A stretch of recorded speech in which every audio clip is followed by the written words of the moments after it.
Hello, everybody. Susan Kellner-Zinck from Dunning Vision's Hypnosis here to talk about burnout turning into overwhelm. A lot of people feel overwhelmed, especially these days. Too many people are working 2 and 3 jobs just to pay their basic bills. From what I understand from the people I speak to back in America, since I don't live there and haven't for almost 6 years now. Time flies by.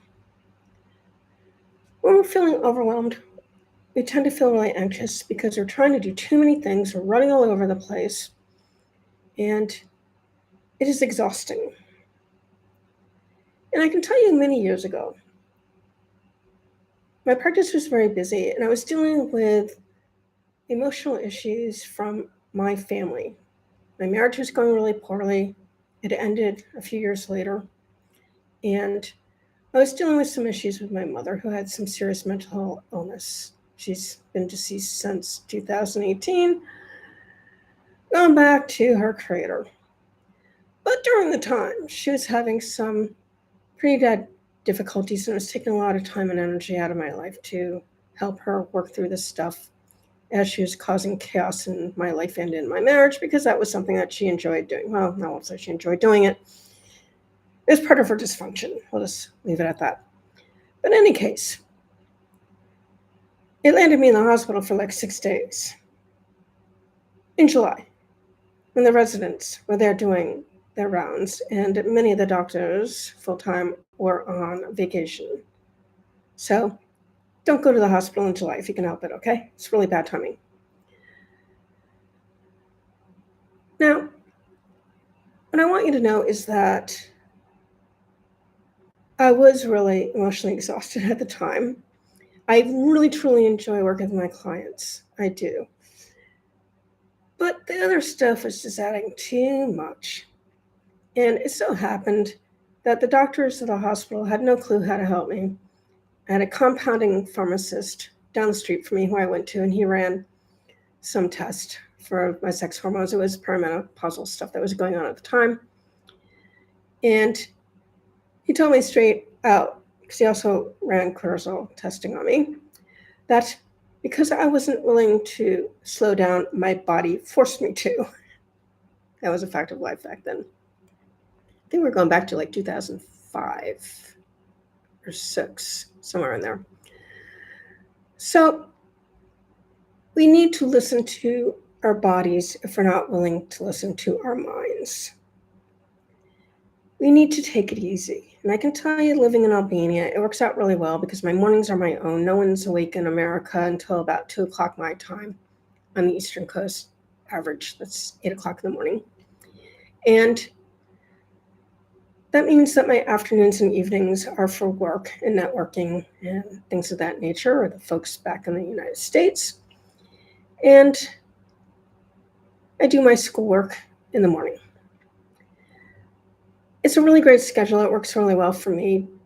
I do time blocking for everything that I do. So after I'm done with a couple hours of work, I'll take a walk on the seaside, or I'll go on YouTube and watch some videos for fun.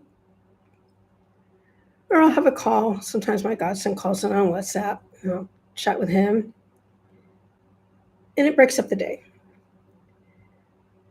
We need to pace ourselves. The other thing that I do is I schedule everything. I have a really bad short-term memory. It doesn't exist. So everything goes on my calendar, my Google calendar. And then I get notices a half an hour and 10 minutes before I need to do whatever it is that I have on my calendar, which is really, really good because it keeps me on schedule. And it makes sure I don't forget any client sessions, because it's really bad when you miss client sessions. So time blocking has worked out really, really well for me.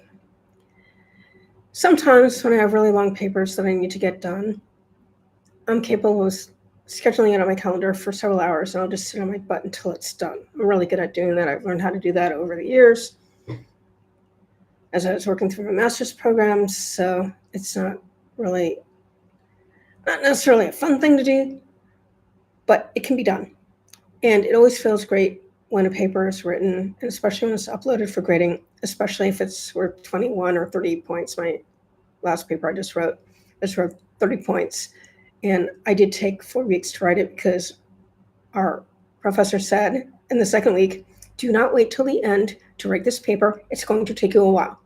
I took him at his word, and I took the 4 weeks to write it, and I'm really glad I did because I could break it up into reasonable portions and get it done and have a really good product at the end. So there's always a way to do things. And if you are feeling overwhelmed, listen to your body. It means that you need to rest. It means that you need to take time for yourself. It means that you need to do better self-care. It means that you need to eat better food, not just the crap that most Americans eat. We call them one food whole foods. If you're going to make a nice meal, you do like your grandmother did. You take the whole foods, you put them together, and you make a meal. That's how you have real food, and that's where nutrition comes from. It doesn't come from prefabricated, chemical-ridden, and God knows what else is in those products on the shelves in the supermarkets in America, or even on the organic food. The organic food in America doesn't even look real. It's all waxed and it's all fake. If you ever have grown a garden of your own or gone to a real market, you know what real food looks like. It has blemishes. It's not 100% perfect. It's like gemstones. They all have their inclusions in them. That's how you know it's real. It tastes a lot better that way. Make sure you get out in the sun. Vitamin D is so important for so many bodily functions. And hang out with people who you respect and who love you and care about you. Let go of the rest. They're not worth your time. They're certainly not worth your emotional energy if you're having arguments with them all the time or if they get overly defensive or triggered by every damn thing that you say. I don't allow those people in my life anymore. They're all gone. One of the great things about living across the world is that only the people who really want to talk to me. The only people I want to talk to do I talk to. So it makes life very simple. And it's not selfish to do that because there's no reason to put up with other people's problems unless you're getting paid to do that. And even with that, I screen out the people who are not ready to heal and just want to whine and cry about the problems because I'm a hypnotist. I'm an NLP practitioner. We don't deal with people who whine. That's what therapists do. They love listening to people whine and cry. They need to feel needed. That's what I've learned over the years. What I want to do is help people heal who are ready to heal now. It's really simple. It's very fast and quick and effective, the stuff that I do. And I hold my clients totally accountable. I have one guy who called me yesterday. He doesn't like to schedule time. He has a pretty, schedule's like all over the place. So he called in yesterday and he was giving me all these excuses and reasons, rationalizations, why he wasn't doing X, Y, Z. And I told him, you know what? You wouldn't take that crap from your kids. So why the hell are you giving me that crap? Get over it, grow up, and be a man. Man up. In this case, he needed to make calls in order to book speaking engagements. And he had a whole list of people that he could call, and he just wasn't doing it. He was blaming it on somebody else. And somebody else is not his problem. His problem is himself, sabotaging his own work. And that's why I deal with people. I don't put up with their shit. They wouldn't put up with it with their kids, so why would anyone put it up with them? It's grown-ups, And to tell you the honest truth, he appreciates the fact that I deal with him that way because he knows he's giving himself a lot of self-sabotage. And it's not healthy, and it's not helping him, and it's making him have a much harder time financially. So that's the way I work with people. If you're a person who needs to be kicked in the butt periodically, held accountable to do their work, I'm your person because I don't put up with any of that crap. He likes to say, oh, he was assessed for ADD, ADHD, and all this other shit. You know what? If you're going to hyper-focus on the shit you want to do, you can hyper-focus on the stuff you got to do, especially if you know you might lose your house if you don't get on with it. Understand what I'm saying here? It's called reality checks. So that's what I want to tell you today. There's a lot of ways that you can deal with your overwhelm. First, and primarily, not getting to the point where you're feeling overwhelmed by having a schedule, keeping your schedule, and staying accountable to yourself for the things that need to be done. Take the breaks when you need them so that you're not overworking yourself and have some time for yourself and for the people who you love and care about. Because life is indeed to be enjoyed, but that doesn't mean ignoring the things that we have to do every day in this life. And a lot of times it's a lot of fun. I was talking to another one of my clients who also had a kick in the ass for the same reason because he wasn't calling the places he needed to call for whatever reason that he'd made up in his head. And just talking to him about what he had to do and getting a game plan together, he felt so much better. And he started making calls right after I was done with him. And he had told me he had talked to 2 people and he had already rebooked 2 speeches that he had put off. He had gotten ill and had to go to the hospital. He's 86 years old, so these things happen. He was giving himself a hard time. It's like, why are you giving yourself a hard time, man? You know, you're in a hospital, you have a surgery. You know, there's a good reason to have to reschedule a surgery. No one's going to hold that against you. And he found that to be true. So there you go.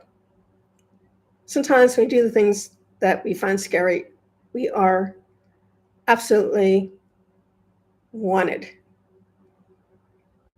by those people. We were fearful of calling. He didn't want us. Like the second guy, he didn't want to call me because he didn't think I want to talk to him. I love this guy. He's so cute. You know, he's funny. He's cute. He's adorable. You know, there's nothing not to like about him at all. And I told him that. It's like, please don't tell yourself those stories. You know, I love working with you. It's no problem. So I'm going to be meeting with both of these particular clients on a weekly basis, just to hold them accountable, make sure they get their calls in so they can start bringing in the money that they need in order to live. All right. Hope you found that helpful. And as always, I thank you for spending your time with me. Till next time. Bye-bye.